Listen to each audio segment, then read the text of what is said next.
उनको अपने घर तक पहुंचाने की व्यवस्था की जानी चाहिए थी, या फिर वहीं पर रोका जाना चाहिए था। रोका भी कैसे गया? डंडे मार मार के रोका गया। जानवरों से ज्यादा बदतर उनके साथ हुआ। इवन मैं खुद मेरी ड्यूटी पर जा रहा, उसके रिटर्न कंप्लेन मेरे पास में डिस्ट्रिक्ट मजिस्ट्रेट को किया। साहू जी महाराज की भी हत्या हुई थी। डॉक्टर वेलनेस का पोस्टमार्टम रिपोर्ट है। किसी को इस संविधान में ब्राह्मण के रूप में मान्यता नहीं दिया गया है, क्षत्रिय के रूप में मान्यता नहीं दिया गया है, वैश्य के रूप में मान्यता नहीं दिया गया है। जब नहीं दिया गया तो व्यवहार में ब्राह्मण क्षत्रिय वैश्य क्यों है?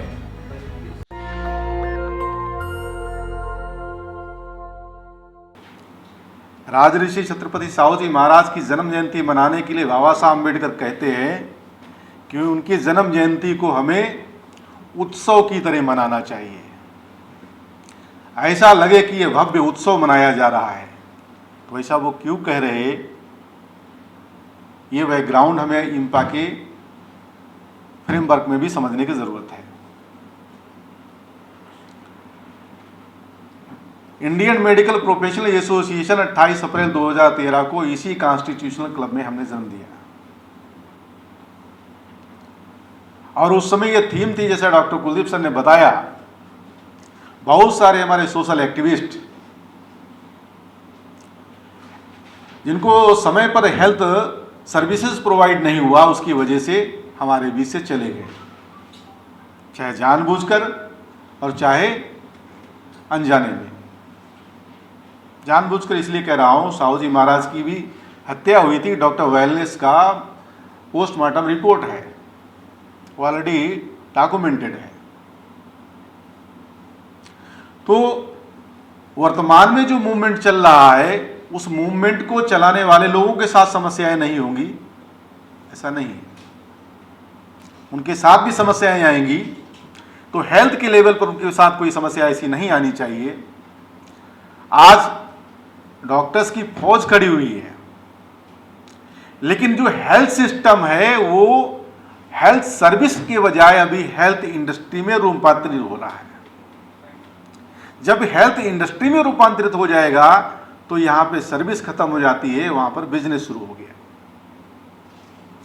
और ये जो वजह है, इसकी वजह से मूल निवासी बहुजन समाज, जिसके अंदर पेइंग कैपेसिटी नहीं है, और जो आंदोलन करने वाले, उनका तो और भी ज्यादा स्थिति बदतर होती है।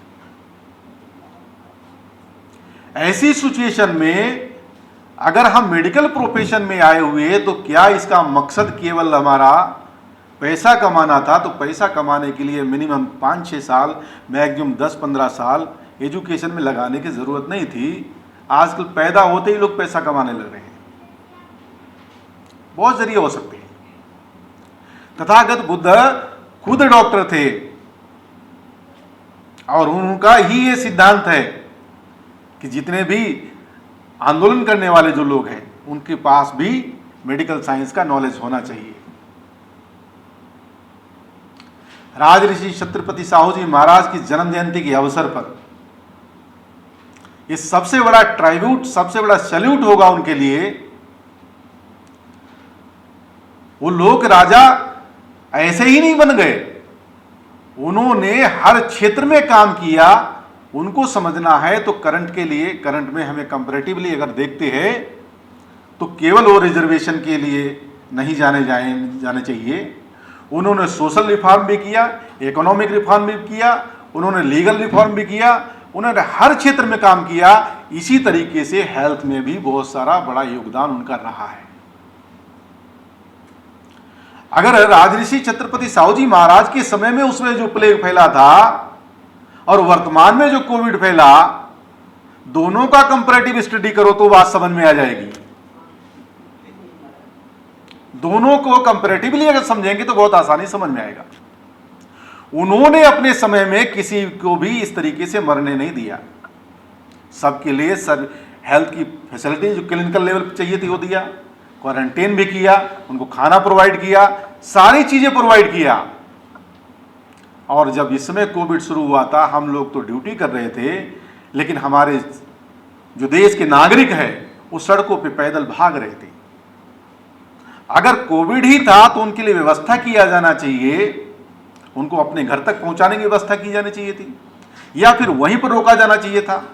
रोका भी कैसे गया? डंडे मार मार के रोका गया, जानवरों से ज्यादा बदतर उनके साथ हुआ। इवन मैं खुद मेरी ड्यूटी पर जा रहा, उसके रिटर्न कंप्लेन मेरे पास में डिस्ट्रिक्ट मजिस्ट्रेट को किया। गाजियाबाद से निकल के जब उधर बुलंदशहर एरिया में जा रहा था, वहां पे एसडीएम और पुलिस मुझे रोक रही है, आप दूसरे डिस्ट्रिक्ट में नहीं जा सकते। क्यों नहीं जा सकते? कि आपको अपने ही हेडक्वार्टर में रहना। मैंने कहा नोडल ऑफिसर हूं पूरी जोन का, नोडल ऑफिसर को आप रोक रहे। रिटर्न कंप्लेन किया, उसके बाद में जाने दिया। तो ये जो स्थिति है, ये क्यों निर्माण हो रही है? उसकी वजह है राजऋषि छत्रपति साहू जी महाराज ने, जैसा सिद्धार्थ रामू सर ने भी बोला था, 17 अगस्त 1918 में चैम्सफोर्ड सुधार समिति थे, उसके सामने रिटर्न मेमोरेंडम दिया था कि हमें नॉमिनेटेड रिप्रेजेंटेटिव नहीं चाहिए, रियल रिप्रेजेंटेटिव चाहिए, क्योंकि फर्स्ट इंडिया एक्ट बनने वाला था। नॉमिनेटेड रिप्रेजेंटेटिव होंगे, नॉमिनेटेड मतलब जो नॉमिनेट करता है उसकी ही बात सुनी जाएगी। इसलिए नॉमिनेटेड रिप्रेजेंटेटिव नहीं होना चाहिए। नॉमिनेटेड रिप्रेजेंटेटिव केवल लीगल एरिया में, केवल कॉन्स्टिट्यूशनल एरिया में नहीं, हर क्षेत्र का मामला है आज की डेट में अगर हम सोचते हैं। दूसरी डेट है 17 अगस्त 1932, जिस दिन कम्युनल अवार्ड डिक्लेयर हुआ था। जो राजऋषि छत्रपति साहू जी महाराज कहना चाहते थे, उस अधिकार को लड़ झगड़ कर उधर अंग्रेजों से हासिल किया। रियल रिप्रेजेंटेशन के लिए था। साहू जी महाराज इसके लिए जीवित नहीं थे, अगर होते तो शायद बहुत खुश होते। क्यों? 17 अगस्त 1932 से पहले, यानी 16 अगस्त 1932 की रात के 12 बजे तक जो अनटचेबल लोग थे, उनके बारे में निर्णय लेने का अधिकार ब्राह्मणों के पास था। जैसे ही रात के 12 बज के बाद में अगला सेकंड लगा, वो कानून लागू हो गया।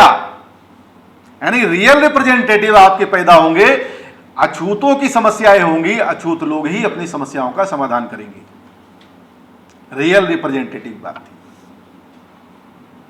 अब तीसरी भी डेट 17 अगस्त की है, वो है 1952 की।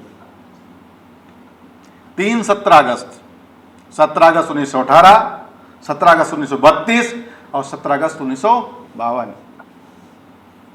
बाबा साहब अम्बेडकर कहते हैं, मेरी जय जयकार करने के बजाय, हो सकता है सन में 51-52 हो गया हो, वो आप देख लीजिएगा, लेकिन 17 अगस्त कन्फर्म है। उसमें कहते हैं बाबा साहब अम्बेडकर कि मेरे अधूरे कार्यों को पूरा करने के लिए जान की बाजी लगा दो। मेरी जय जयकार करने की जरूरत नहीं है। मेरी नजर में अभी बहुत से ऐसे काम अधूरे पड़े हुए हैं, जिनको पूरा करने के लिए जान की बाजी लगाना चाहिए। तो मामला क्या है? ये साहू जी महाराज उस समय जो काम कर रहे थे, वो सारे के सारे मुद्दे डॉक्टर बाबा साहब अम्बेडकर कॉन्स्टिट्यूशन में ला रहे हैं, लेकिन जो ब्राह्मणिकल सिस्टम है, वो सिस्टम उन चीजों को इंप्लीमेंट करने बाबा साहब को नहीं दे रहा है। एक वजह है 26 जनवरी 1950 को संविधान लागू हुआ और पहला चुनाव 16 नवंबर 1951 को डिक्लेयर हुआ। उस डिक्लेरेशन से पहले बाबा साहब अम्बेडकर जो इंटरिम गवर्नमेंट थी, उससे इस्तीफा दे चुके थे। 24 सितंबर 1951 को इस्तीफा लिखा, जो 10 अक्टूबर 1951 को एक्सेप्ट हुआ। और 21 नवंबर 1951 को पहली बार जनसंघ नाम की पार्टी बनाया गया श्यामा प्रसाद मुखर्जी के द्वारा। जो कांग्रेस की जो सरकार थी, उसमें वो मंत्री थे और जनसंघ बना रहे थे। ये जो घटनाएं हैं, जो तारीखें हैं, ये आपको समझना होगा। बाबा साहब अम्बेडकर जब इस्तीफा दे रहे, केवल हिंदू कोड बिल का सर मुद्दा नहीं था, उसमें सबसे बड़ा मुद्दा ओबीसी से भी जुड़ा हुआ था।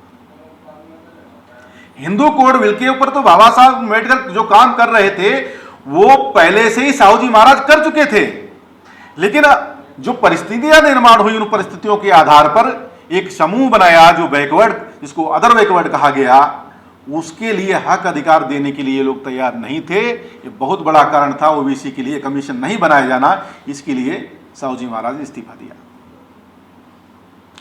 और मैं ये बात इसलिए बताना चाह रहा हूं क्योंकि जो रियल रिप्रेजेंटेटिव की बात कर रहे हैं साहू जी महाराज, उस रियल रिप्रेजेंटेटिव की लेवल पे डॉक्टर बाबा साहब अम्बेडकर तो मौजूद है, लेकिन जहां पर कानून बनता है वहां पर कानून बनाने वाले लोग रियल रिप्रेजेंटेटिव नहीं पहुंच रहे। ये समस्या थी बाबा साहब अम्बेडकर के पास। इसीलिए उन्होंने अपने मैनिफेस्टो में लिखा था कि मैं अगर मेरी सरकार बनती है तो मैं ओबीसी कमीशन भी बनाऊंगा, महिलाओं को भी अधिकार दूंगा। वो सारे अधिकार जो बाबा साहब अम्बेडकर करना चाहते थे उसके लिए उन्होंने मैनिफेस्टो में लिखा, और यही कारण था उसके दबाव की वजह से ओबीसी के लिए कमीशन बनाना पड़ा उनको, जिसको कालेलकर कमीशन कहा जाता है। और वो कालेलकर कमीशन को बाबा साहब अम्बेडकर उसमें नहीं जा सकते थे। शिवदयाल चौरसिया जी मौजूद थे, बाबा साहब अम्बेडकर के संपर्क में थे। वो सारा का सारा रिटर्न में शिवदयाल चौरसिया जी को दिया कि आपको वहां पर क्या क्या बातें कहना है। जो कालेलकर कमीशन की जो रिपोर्ट थी जो 1955 30 मार्च को आई थी, उसमें बहुत इंपॉर्टेंट बातें थी। वो ये थी कि 50% जो महिलाएं जो आज की डेट में कही जा रही हैं, इनमें से SC ST की महिलाओं को छोड़कर समस्त महिलाओं को ओबीसी माना जाए, क्योंकि शेड्यूल कास्ट का शेड्यूल बन गया, शेड्यूल ट्राइब का शेड्यूल बन गया। बाकी महिलाएं जो बच रही, चाहे ब्राह्मणों के घर में महिलाएं, उन सभी महिलाओं को ओबीसी में माना जाए। ये बाबा साहब की सोच थी। क्लास 1 ऑफिसर्स में 25% रिजर्वेशन ओबीसी के लिए होना चाहिए। क्लास 2 में 33.5% रिजर्वेशन होना चाहिए।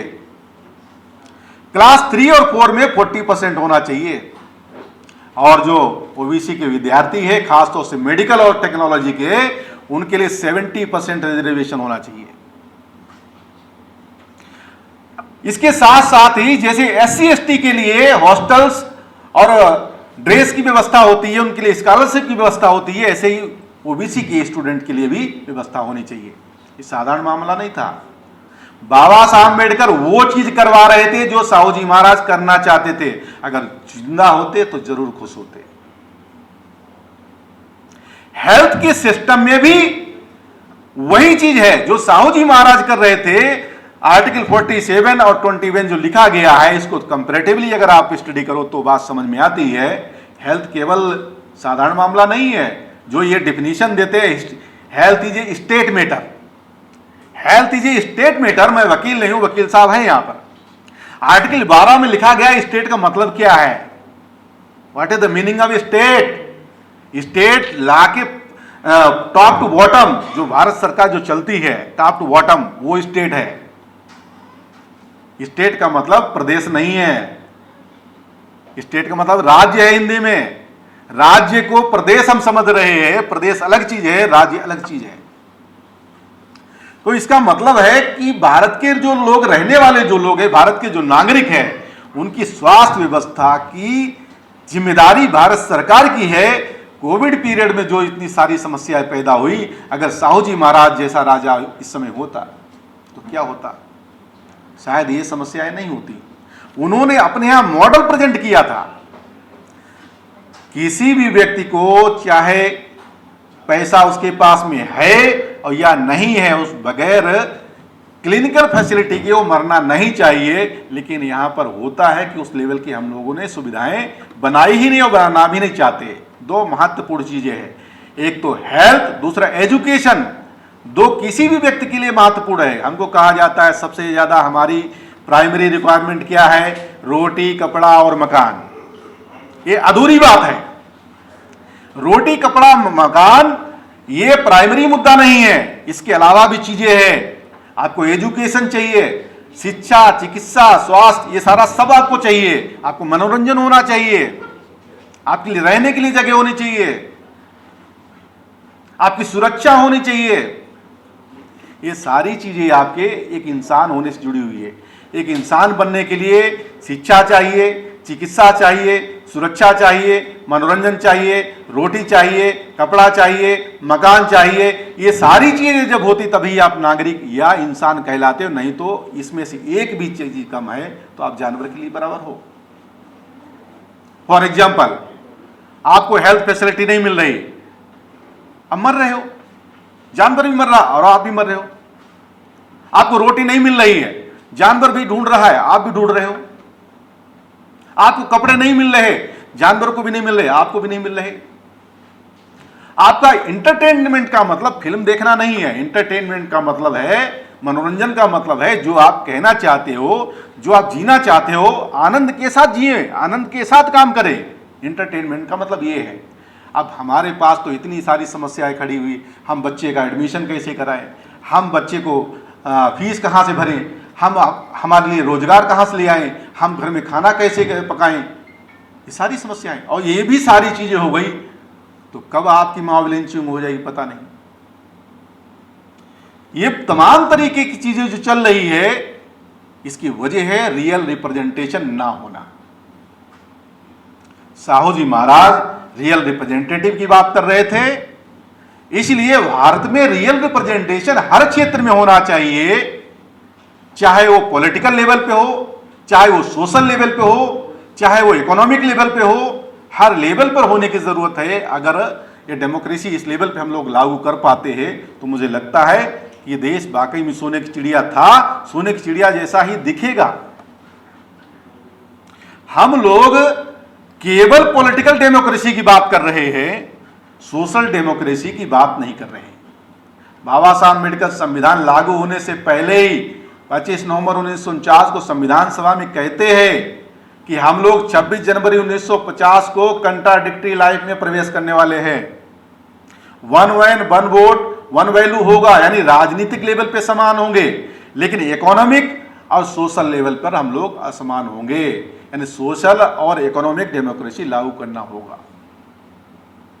इसके ऊपर आज तक कोई भी चर्चा और डिबेट नहीं हो रही है। और जो संगठन चलाने वाले लोग हैं, वो संगठन चलाने वाले लोग जो है बहुजन समाज के, ये भी कम जिम्मेदार नहीं है। क्यों जिम्मेदार कम नहीं है? क्योंकि जो मकसद हमारे महापुरुषों का था, उस मकसद को छोड़कर हम हमारे हिडन एजेंडा को समय समय पर सामने लाकर आते हैं। संगठन के अंदर भी डेमोक्रेसी होना चाहिए। संगठन के अंदर डेमोक्रेसी के अंदर मतलब ये किसी के डिजिग्नेशन बदलना या हर बार चुनाव कर लेना इतना ही मुद्दा नहीं है। डेमोक्रेसी का मतलब है कि किसी भी व्यक्ति की बात की, किसी भी समस्या के ऊपर चर्चा और डिबेट होना चाहिए। अगर चर्चा डिबेट करते हो तो उसके माध्यम से आपको बहुत सारे उसमें सोल्यूशन निकलेंगे, जो सही है उस सोल्यूशन पर अमल किया जाना चाहिए। बाबा साहब अम्बेडकर की हत्या के बाद जो भी बहुजन आंदोलन चले, एक समय तक चलने के बाद में उसमें एक इतनी बड़ी गिरावट आती है या इतना बड़ा विद्रोह हो जाता है कि सब कुछ तहस नहस हो जाता है। चाहे आरपीआई के लेवल पर देखो और चाहे बामसेफ के लेवल पर देखो, तमाम जगह पे ये सारी समस्याएं हैं। उसकी वजह है हिडन एजेंडा निकल के आना। तो ये जो वाकई में साहू जी महाराज को सैल्यूट करना चाहते हैं, जो वाकई में साहू जी महाराज को मानते हैं कि साहू जी महाराज ने जो उस समय एक राजा होते हुए किया और उनकी बदौलत आज की डेट में हम लोग यहां पर खड़े हैं, तो हम लोगों को इस देश को सर्विस प्रोवाइड करने के लिए रियल रिप्रेजेंटेटिव लेवल पर व्यवहार करना चाहिए। चाहे संगठन में काम करें, चाहे समाज में काम करें, चाहे घर में काम करें, किसी भी लेवल पर काम करते हैं तो आपको रियल रिप्रेजेंटेटिव लेवल पर काम करना चाहिए। अब ये शब्द जो है विश्लेषण करने का है। रिप्रेजेंटेटिव का मतलब है हम मेडिकल में हैं, डॉक्टर है, डॉक्टर होने की वजह से मरने के तक डॉक्टर ही बने रहेंगे। एक हमारे साथ प्लस पॉइंट है, मरने तक हम डॉक्टर बने रहेंगे। लेकिन जो दूसरे डिपार्टमेंट में लोग हैं उनका एक रिटायरमेंट का पीरियड होता है। हम डिपार्टमेंट से रिटायर हो सकते हैं लेकिन डॉक्टर से रिटायर नहीं होंगे। तो रिप्रेजेंटेटिव का मतलब क्या है? बाबा साहब अम्बेडकर रिजर्वेशन का जो प्रोविजन कर रहे हैं या साहू जी महाराज जो रिजर्वेशन का प्रोविजन कर रहे हैं, रिजर्वेशन किसी व्यक्ति को नौकरी या पॉवर्टी इरेडिकेशन के लिए नहीं कर रहे। रियल रिप्रेजेंटेटिव पैदा करने के लिए कर रहे हैं। कैसे? अगर हम मेडिकल के फील्ड में है तो मेडिकल में जो भी बहुजन समाज का आता, जिस समुदाय का व्यक्ति आता, उसको प्रायोरिटी बेसिस हमें देखना चाहिए, उसकी समस्याओं का समाधान करना चाहिए, क्योंकि समस्याग्रस्त है। जो ज्यादा समस्याग्रस्त है उनकी प्रायोरिटी के आधार पर उनकी समस्याओं का समाधान करना चाहिए। और जो ब्यूरोक्रेट्स में थे या दूसरे एरिया में थे लोग, उनके समुदाय वर्ग के लोग अगर आते, उनकी समस्याएं होती है, वो भी प्रायोरिटी के आधार पर काम करते हैं। इससे क्या होता? इससे ये होता जो समस्याएं थी, जो छोटी छोटी समस्याएं बहुजन समाज के सामने हैं, उन समस्याओं का समाधान करने के लायक हम बन जाते। पंजाब के जो आईएएस थे, नाम मैं भूल गया हूं, बाबा साहब अम्बेडकर के डिपार्टमेंट में, जब उनको बोला कि आपको अपने गांव में घूम कर आना है, केवल यही आदेश दिया, जब बुलाया नहीं आए, जब बाबा साहब अम्बेडकर खुद ही चल कर गए, उन्होंने बोला कि आपको केवल अपने गांव में घूम के आना है। उनको लगा कि इसमें कौन सी बड़ी बात है। जब वो आईएएस अपने गांव में घूमने जाते थे तो उनकी गाड़ी लाल बत्ती की जब निकलती थी तो महिलाएं देखती थी ये कोई बड़ा अधिकारी आया। पहले तो डरी 2-4 बार, बाद में पता चला कि ये तो आते ही रहते हैं, तो उनका हौसला बढ़ा। उनके बच्चे देखा, अच्छा नंगे हैं, कपड़े फटे हुए हैं, मैले कुचले हैं, उनको साफ करके पहनाना शुरू किया। फिर पता चला ये तो हमारे जाति समुदाय से हैं, अच्छा ये आईएएस हो गए, इतना बड़ा अधिकारी हो गए, हमारा बच्चा भी अधिकारी हो सकता है। उन्होंने अपने बच्चों को स्कूल बनाना शुरू कर दिया। इतना बड़ा परिवर्तन केवल उनके गांव जाने से ही हुआ। तो हमारे जो अधिकारी है वो लोग अपने समाज के बारे में रिप्रेजेंटेटिव के लेवल पे वर्क करते तो उनकी छोटी छोटी समस्याओं का समाधान होता। लेकिन दिक्कत कहां पर है? इसके लिए जिम्मेदार केवल ये अधिकारी नहीं है, समाज का मानसिक स्तर इस लेवल पर तैयार किया गया। वो अपनी छोटी छोटी समस्याओं का समाधान करने के बजाय अगर उसके साथ थोड़ा सा भी संबंध बन गया, थोड़ी सी भी जानकारी मिल गया, तो खोपड़ी पर ही बैठ जाता है। जो समस्याएं सिस्टम की वजह से हो रही है, जिन समस्याओं का कानूनन उसका निराकरण होना चाहिए, वो निराकरण करने के बजाय व्यक्तिगत लेवल पर जब जाते हैं तो समस्या खड़ी होती है। इसकी वजह से क्या होता है? इसकी वजह से जो अधिकारी है वो भी अपने समाज से दूर भागता है, और जब एक बार किसी समुदाय के व्यक्ति का काम नहीं होता तो वो सोचता ये तो सुनता ही नहीं है। यानी जो समाज है वो अधिकारी से दूर भागता है और अधिकारी समाज से दूर भागता है। This is the root cause between us. हमारे बीच में सबसे बड़ा कारण है, रूट कॉज है हमारी समस्याओं का समाधान न होना। तो रिप्रेजेंटेटिव का मतलब है जब तक आप डिपार्टमेंट में हैं, अपनी डिपार्टमेंट की समस्याओं का समाधान वहां का कर सकते थे। मेडिकल के लोग हम मरने तक कर सकते हैं। इसके आगे है लीडरशिप। केवल हमको रिप्रेजेंटेटिव नहीं बनाना चाहते थे बाबा साहब अम्बेडकर, उनका यह कहना था आपको समाज का नेतृत्व भी करना है। अगर समाज का लीडरशिप करने का मतलब चुनाव लड़ना नहीं है, सोशल लीडर बनने की बात है। जो जानकारी, एजुकेशन जो हमारे पास में आई, जो हमने पढ़ा, जो रिसर्च किया, वो रिसर्च हमारी ही पॉकेट में रखी हुई है, समाज के बीच में तो गई नहीं। समाज के बीच में जब हम जाएंगे तभी तो जानकारी जाएगी, और जब उस जानकारी को समाज में हम लेकर जाते तो समाज को समझ में आता क्या सही है और क्या गलत है। सही गलत का वो फैसला करता, सही गलत का फैसला करने के बाद में एक बड़ी शक्ति निर्माण होती, और जो समस्याएं खड़ी हो रही हैं, डेमोक्रेसी होने के बावजूद समस्याएं खड़ी हो रही हैं, ये समस्याओं का समाधान करने लायक हम हो जाते। जो पार्लियामेंट में जहां पे कानून बनता है, रियल रिप्रेजेंटेटिव पहुंचना चाहिए, वो नहीं पहुंच रहे हैं। लेकिन हमारे पास इतना अधिकार होता, हम उन चीजों को बदलने के लायक होते, लेकिन आज वो स्थितियां नहीं है। इसलिए इंडियन मेडिकल प्रोफेशनल एसोसिएशन जब हम ये बना रहे थे तो हमारे दिमाग में चल रहा था, जो लोग हमारे आंदोलन चलाना चाहते हैं और चला रहे, संगठन बनाकर चला रहे, उनमें भी समस्याएं निर्माण हो रही है। पिछले 20 साल से कई संगठन में उतार चढ़ाव देखे, वर्तमान में भी उतार चढ़ाव दिखाई दे रहा है। इन सारी समस्याओं का समाधान करने के लिए कोई तो तरीका होगा। ऐसा तो नहीं है कि अगर समस्या है उसका समाधान नहीं है। तथागत बुद्ध कहते हैं कि प्रत्येक समस्या का कारण है, यानी जो भी परिणाम निकल रहा है उसका कारण है। और जो परिणाम निकला हुआ है वो नई समस्या के लिए कारण बन जाता है और नया परिणाम आ जाता है। ये विशेष साइकिल है, चलता रहता है। इसका मतलब कारण है तो उस समस्या का समाधान किया जा सकता है, लेकिन कोई चीज अगर जानबूझकर किया जाए तो मुश्किल होता है। इग्नोरेंस में कोई चीज होती है वहां पे सुधार होता है, जानबूझकर किया जाता है तो सुधार करना मुश्किल होता है, क्योंकि जो जानबूझ के कर रहा है अपने को बचाने की कोशिश करेगा।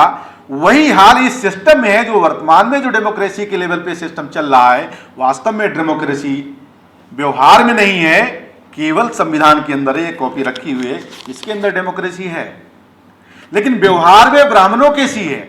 जो 26 जनवरी 1950 से पहले चल रहा था वो व्यवहार में है। इसलिए इन सारी चीजों को अगर हम लोग समाप्त करना चाहते हैं, बीइंग ए मेडिकल प्रोफेशनल हम लोग बड़ा रोल अदा कर सकते हैं। कैसे अदा कर सकते हैं? संख्या तो हमारी बहुत कम है। अगर बहुजन समाज का हम 100% मान के चले कि हमारा ये बहुजन समाज है, ये 100% है, तो मुश्किल से 1-2% ही उसमें से मेडिकल प्रोफेशन में होंगे, 2% ज्यादा नहीं होंगे। 98% जो आपका बहुजन समाज है वो मेडिकल प्रोफेशन में नहीं है, दूसरे डिपार्टमेंट में है, गांव देहात में, अलग अलग क्षेत्र में है, लेकिन यह वर्ग बहुत ज्यादा प्रभावशाली है। आपने अभी देखा होगा कोविड पीरियड में, जिसके भी जानने मतलब ऐसे ऐसे लोगों के फोन आए जो कभी बात नहीं करते थे, उन लोगों ने भी फोन किया। टेलीफोनिकली ऑल इंडिया में हम लोगों ने कोविड हेल्प डेस्क जारी किया था 30 डॉक्टर्स का, उसमें अकेले मैंने ही 4000 लोगों को देखा, जिसमें 3 डेथ है मात्र। और बहुजन समाज के अलावा भी लोगों की कॉल आई, जो हमारे संगठन में काम नहीं करे, दूसरे संगठनों में उनकी भी कॉल आई, और वो सारे रिगार्ड कर रहे हैं। यानी ऐसे लोग जिनको आपकी जरूरत पड़ रही है और उनको हम मदद कर रहे हैं, तो इतना तो हक हमारा बनता है उनको ये कह सकते हैं कि राजऋषि छत्रपति साहू जी महाराज जो लोक राजा थे, वो रियल रिप्रेजेंटेटिव बनाना चाहते थे तुम्हें, वो तुमको कहते थे समाज का नेतृत्व करो, कम से कम कुछ तो सोचो इनके बारे में। ये सिद्धार्थ रामू जी किताब लिख रहे हैं, उनकी किताब को पढ़ तो लेना भविष्य में, इतना तो कह सकते हैं। अगर वो पढ़ लिया, वो समझ लिया, तो हमारे ख्याल से मुझे लगता है ये बहुत बड़ा रिवोल्यूशन धीरे धीरे ला सकते हैं। और ये मैंने प्रैक्टिकली करके देखा हुआ है। मैंने अपने टेबल टॉक करते हुए मैंने बहुत सारे पेशेंट को आंदोलन की दिशा में मोबिलाइज कर दिया, कई सारे उसमें फुल टाइमर हैं। तो इंडियन मेडिकल प्रोफेशनल एसोसिएशन के माध्यम से आज हम लोग राजऋषि छत्रपति साहू जी महाराज को सैल्यूट करते हुए ये प्रेरणा लेते हैं कि भविष्य में भारत में जो भी मूवमेंट चलेगा बहुजन समाज का, देश में समता, स्वतंत्रता, बंधुता, न्याय प्रस्थापित करने के लिए, उस आंदोलन को हम लोग गति देने के लिए निरंतर प्रयास करते रहेंगे। जो साहू जी महाराज ने हेल्थ के समय में उस समय किया था, वर्तमान की सरकारें अगर रियल रिप्रेजेंटेटिव लेवल पे होती, सही तरीके से व्यवस्था बनाया गया होता, तो ये समस्याएं नहीं खड़ी होती। समस्याएं है, इसका सॉल्यूशन केवल संगठन शक्ति से ही संभव है, दूसरा कोई तरीका नहीं है। इंडिविजुअल लेवल पर हम लोग अधिकारी, डॉक्टर, कर्मचारी कुछ भी बन सकते हैं, लेकिन समाज की समस्याओं का समाधान किए बगैर हमारी समस्याओं का समाधान नहीं होगा, क्योंकि रूट कॉज है समाज की समस्याओं का समाधान नहीं हुआ, इसलिए हमारी समस्या है। केवल डॉक्टर्स की समस्या समाधान करना चाहते हो, नहीं होगा, क्योंकि ये हम लोग देख चुके हैं। मेडिकल में प्रवेश के लिए वो लोग हमको रोकना चाहते हैं। क्यों? क्योंकि आप OBC, schedule caste, schedule tribe caste, other minority से बिलोंग कर रहे हो, और डॉक्टर ये हाई क्वालिटी ब्रेन माना जा रहा है। अगर डॉक्टर अपने समाज के साथ जुड़ता है तो बहुत बड़ी समस्या उनके लिए खड़ी हो रही है, उनका सारा सिस्टम कोलैप्स हो सकता है। जिस सिस्टम को बाबा साहब अम्बेडकर ने साहू जी महाराज के सारे सिद्धांतों को लागू करते हुए कोलैप्स कर दिया, वो व्यवहार नहीं होने की वजह से समस्या है। देखो, इस संविधान में जो भारत में रहने वाले लोग हैं, उन सभी लोगों को भारत का नागरिक माना गया हुआ है, सभी भारतीय हैं।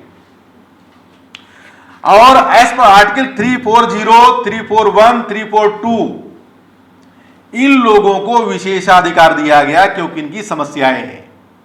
इनकी समस्याओं का समाधान करने के लिए विशेषाधिकार दिया गया। बाकी माइनॉरिटी के लोग जो है उनको भी विशेषाधिकार दिया गया। इसके अलावा भारत में जो नागरिक है उनको किसी को विशेषाधिकार नहीं है। किसी को इस संविधान में ब्राह्मण के रूप में मान्यता नहीं दिया गया है, क्षत्रिय के रूप में मान्यता नहीं दिया गया है, वैश्य के रूप में मान्यता नहीं दिया गया है। जब नहीं दिया गया तो व्यवहार में ब्राह्मण क्षत्रिय वैश्य क्यों है? खत्म कर दिया।